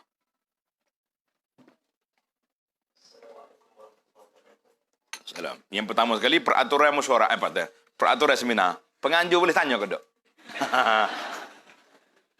Tapi dia ada masyarakat. Ada masyarakat, fadal. Soalan pada Fadilatul Ustaz. Tentang apa biasa kalau kita belajar ni, ada nasihatkan untuk banyaklah untuk Islam dalam pengajian Marhadiyah ni. Kita jadi setakat mana dalam keadaan zaman sekarang ni dan student jami'iyah universiti ni dengan dia untuk cover kitab-kitab secara bertahap tadi dengan konteks dia realistik lah dengan masa yang ada. Sebab sebahagian orang tu lalu kitab mesti lepas kitab ni penuh 5-6 kitab tu sampai dah lah 1 kitab pun tak start. Jadi macam mana Ustaz nak ada tawazun dengan pengajian yang berperingkat yang dinasihatkan oleh para ulama tadi dengan bacaan kitab-kitab yang muasir. Kadang-kadang kita nak baca juga kitab-kitab yang moden, nak fawaid tentang pemikiran semasa dan sebagainya. Wallah. Baik, syukrallah.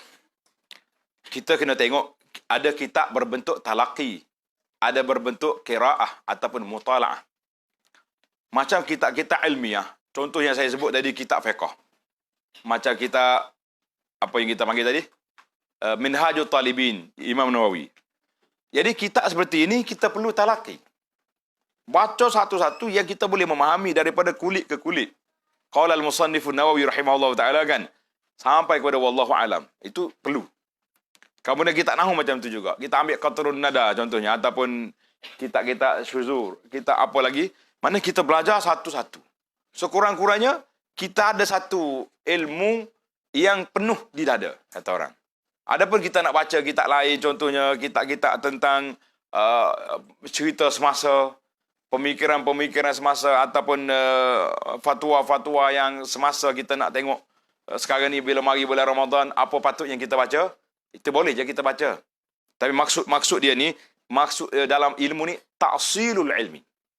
Ta'silul ilmi, maknanya kita nak satu asas kepada ilmu. Tapak ilmu itu kena ada asas.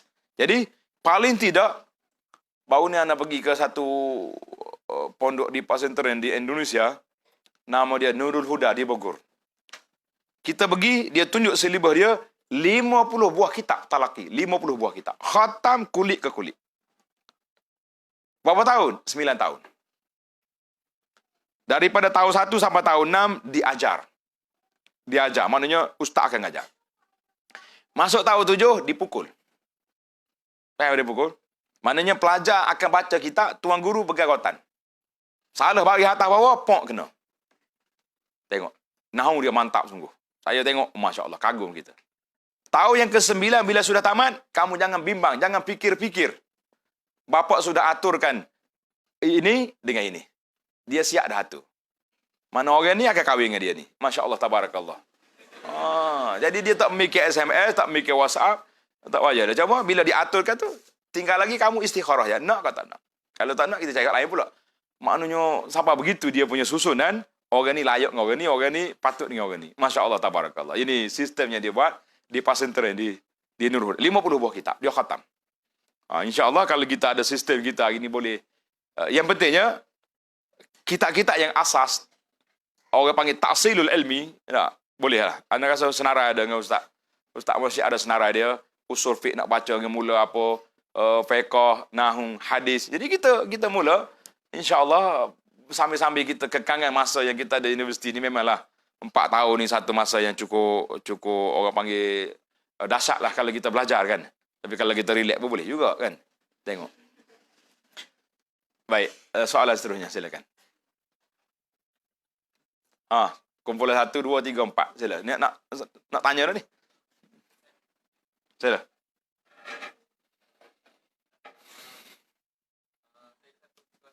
Betul.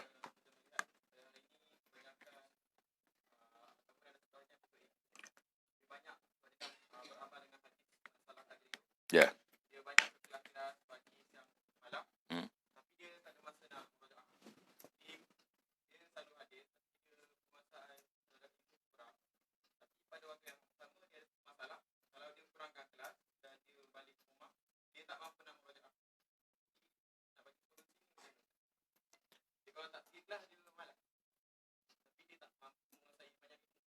Dia pergi, maknanya kelas yang wajib yang kita duduk universiti ni memang kena hadir.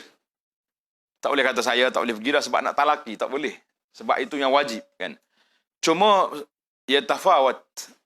Setiap orang itu ada timbang tara lah, ada orang kuat ingatan dan ada yang lemah. Ada murid saya 100% kehadiran. 100% kehadiran. Tapi bila kita bagi ketah soalan periksa, dia boleh jawab 5 daripada 40 ataupun kurang lagi. Sebab saya tengok dia mari hadir, saya pun bagilah markah sedekah 2-3 markah.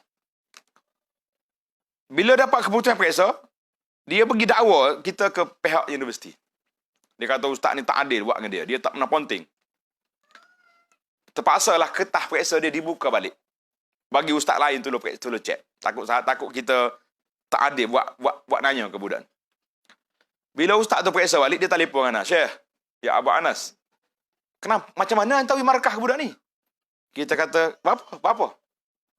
Macam mana hantar bagi markah? Ingatkan anda zalim sungguh. Bimbang dah kita ni. Dakwatul mazlum mustajab. Kan? Dia kata, setakat anda duk cari poin yang dia jawab ni, anda nak bagi 3 markah pun tak dapat. Ni hantar bagi 10. Dia cakap. Tengok. Baiknya guru ni. Nak oyak baik lah tu. Kan? Maknanya, ada orang dia hadir, tapi dia tak boleh fokus. Maka, kita sebagai sahabat dia dalam kelas, kan, jangan biarkan dia berterusan begitu. kita cuba buat nota. Contohnya berapa poin yang kita belajar pagi tadi, kita buat nota satu-satu, bagi dia. Biar dia hafal tu ya. Biar dia mengasuk itu. Jangan tu kira. Kalau kita kata dalam masalah ni ada 5 pandangan ulama, Hanafiyah, terus kata. Kita kata dalam pandangan ini pendapatnya rajahnya begini. Ini dalil. Cukup untuk dia. Biar dia jawab periksa, betul. Adalah markah yang dia dapat. Sebab ada orang dia panggil syurudul zihin. Dia duduk dalam kelas tapi otak dia tak tahu duduk di mana. Pasal pagi ke pasal malam. Kita pun tak tahu juga. Kadang-kadang kita macam tu juga kan. Pasal itulah di antara ilmu ni, kita kena tulis. Waktu orang cakap, kita kena tulis. Baru dia panggil qaid. Di antara nak ingat ilmu tu, kita kena tulis. Catat. Cuma gitulah. Ulama-ulama zaman dulu, bila dia mengajar, dia tak bawa kitab. Anak murid bawa kitab. Dia hafal. Bukan zaman dulu, zaman sekarang ni pun. Kalau pergi di masjid di Madinah, Syekh Abdul Muhsin Abbad, mata dia pun tak nampak. Anak murid dia baca. Haddatsana fulan. Setiap rawi, nama rawi hadis tu, dia akan syarah. Fulan bin fulan bin fulan, thiqah. Fulan bin fulan fulan, dhaif. Mutakallam fi. Masya Allah. Dia tak aja. Tapi zaman balik sini pula, saya terbalik pula. Ustaz bawa kitab sampai 3. Anak murid kertas pun tak ada. Masya Allah, tabarah. Ini masalah kita sama kita ni. Ini yang pening sama kita ni. Dia terbalik. Jadi kena bantulah sahabat kita senang. Betul. Saya untuk berlaku adik. Kepulauan yang kedua. Banyak hal ni pula. Betul.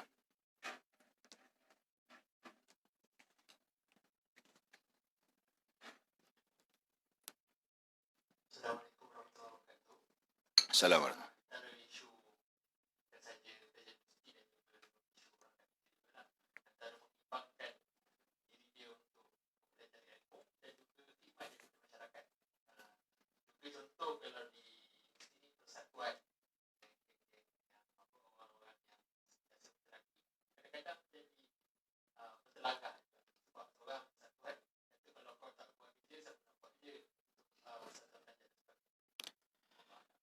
Saya pun tak tahu di sini sebab saya tak belajar sini.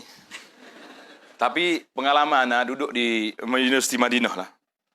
Saya masuk persatuan daripada tahun 1 kita pergi sampai balik. Sebab itu di antara kelebihan yang Allah Ta'ala beri. Walaupun pelajar-pelajar tu muda, masuk tahun 2000 dah, dekat kita nak balik pun, kita boleh kenal lagi. Sebab persatuan tu kita tak tinggal. Cuma kita kena had lah. Talaki ada waktu dia, persatuan ada waktu dia. Jangan pula kita hidup dengan file persatuannya siang malam. Ada seorang pelajar ni, terkenal dengan pelajar Pico file.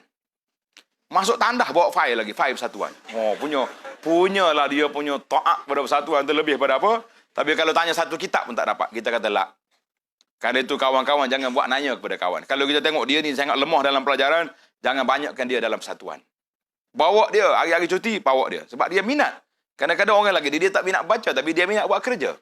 Jadi kita sebagai dalam kelompok kita, usrah kita, kita jangan ambil kesempatan daripada kerajinan dia tu sebab kita tahu dia lemah dalam pelajaran.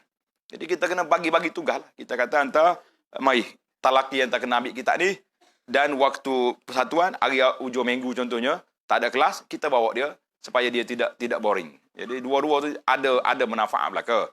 Buat persatuan pun manfaat, tapi belajar pun manfaat. Cuma kita kena imbang. Kalau tak mampu dengan masuk persatuan, tak boleh nak talaki, tumpukan talaki dulu. Sebab talaki al-an. Ini waktu zarak, kata tadi dalam kitab kata, sekarang ni waktu bercucuk tanam. Kan? Kalau kita dah habis mengaji, esok tak mengaji pun tak apa dah. Waktu tu pergilah, nak pergi jadi NGO apa-apa pun dipersilakan. Sebab kadang-kadang kita ni lebih NGO daripada bertalaki. Kita rugi juga. Ya. Salah. Yang terakhir lah ni. Ataupun kita bagi Muslim ada soalan tak? Tak ada.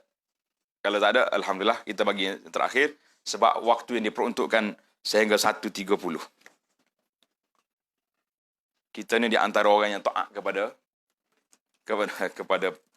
pengacara. Nah.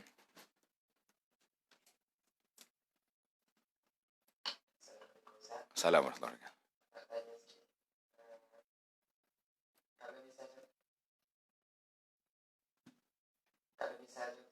Belajar satu kita dalam pilihan.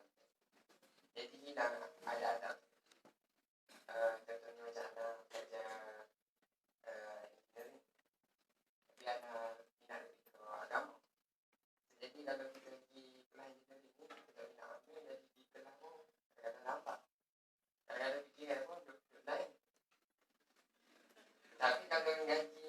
agama ni jadi semangat Jawa.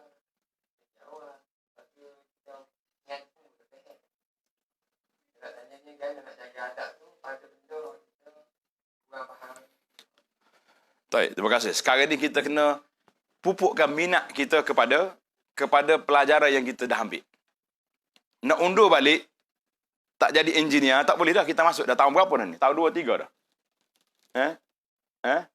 Tahun 3 nak habis dah. Setahun lagi jadi engineer. IR lah kita. Kan? Maka, kita kena balik kepada ilmu yang digariskan oleh Imam Al-Ghazali di peringkat awal tadi. Ghazali kata ilmu tu ada ilmu yang syar'i dan ada ilmu yang mazmum. Belajar engineer ni termasuk syar'i ke tak syar'i? Syar'i. Hari ni orang duk sibuk tentang apabila orang bukan Islam menguasai ekonomi orang Islam. Sibuk tak sibuk kita? Habis dalam Facebook, kutuk sana sini tak? Maknanya, kita waktu buat kerja, kita tak suruh dengan orang. Bila orang buat kerja, kita marah.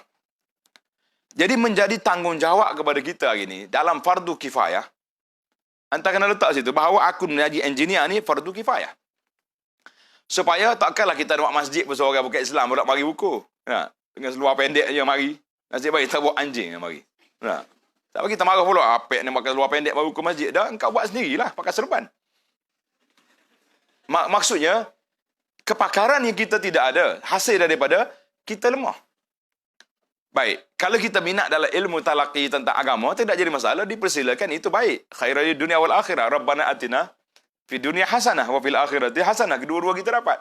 Macam mana? Kita kena pupuk balik semangat. Kita kata, kalau tidak ada engineer Muslim, kalau tidak ada pilot yang Muslim, kalau tidak ada arkitek yang Muslim, siapa yang akan uruskan negara kita? Siapa yang akan tadbir, uruskan pembangunan kita? Maka kita kata kitalah salah seorang daripadanya dan salah seorang daripadanya. Tadi baru ada seorang imam tu cakap realiti ni. Dia kata, kenapa Ustaz? Bila kita banding ni antara pokok provisional dengan pokok Ustaz ni, pokok provisional lebih ke depan dalam bab dakwah. Kenapa?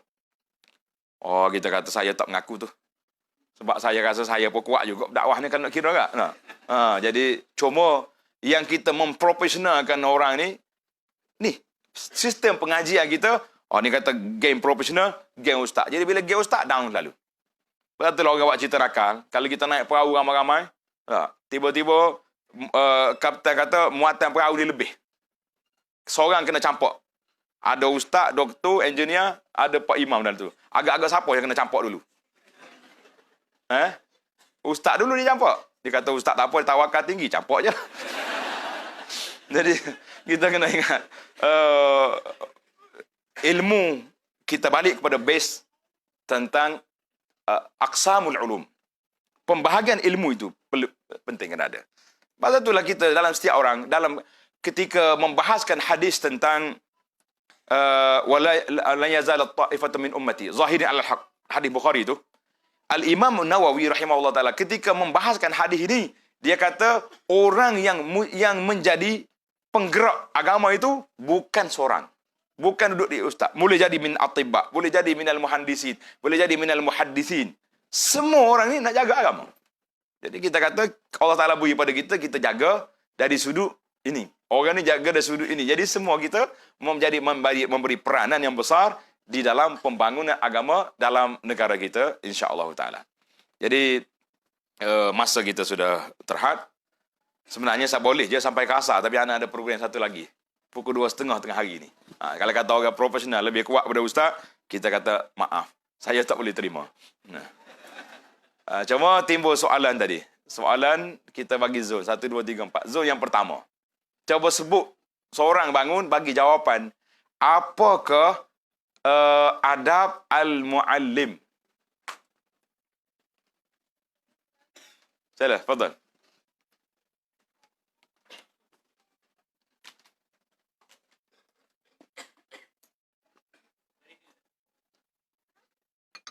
Dia baru duk cari dalam buku. Tak jumpa dah. Ya, betul. Tengok. Kalau betul, bagi hadiah.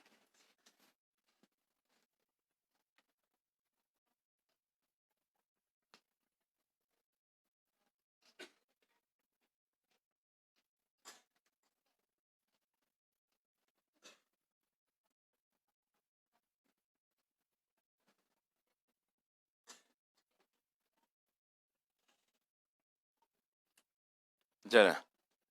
Panel pernah, Boleh, sampai. Boleh ambil hadiah. Silakan. Bagi. Apa nama ni anak ni? Kecil ni. Bagi. Daripada kecil lagi kita ajar dia bagi hadiah orang tak. Nanti bila besar esok hati-hati kamu habis balik-balik ke rumah kerusi pun tak ada.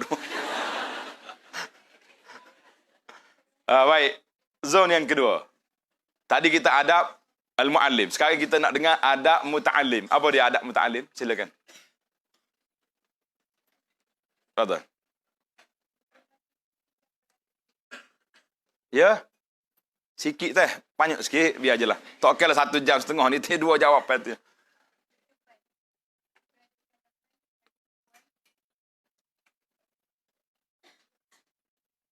Jawab kerana ingat ke kerana nak hadiah ni? Dia lain. Baik.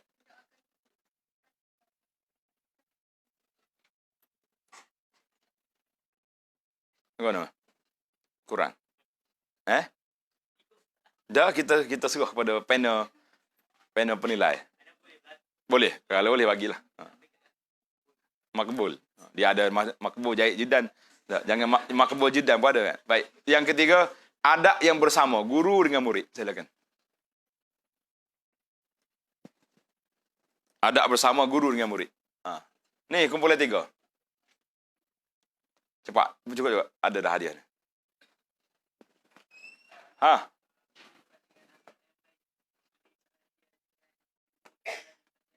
Ya.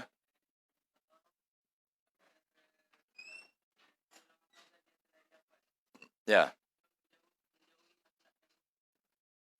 Macam mana? Boleh? Masya Allah. Tabarakallah. Fadal. Kumpulan yang keempat. Siapa nama seorang tokoh ulama yang baca kitab Imam Asy-Syafi'i, sebut nama kitab dan nama orang tu. Berapa kali dia baca? Silakan.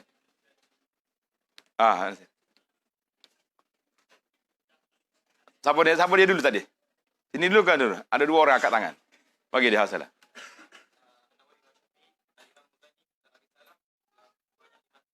500 kali. Fadal. Syukran. Jadi Alhamdulillah, barakallahu fikum.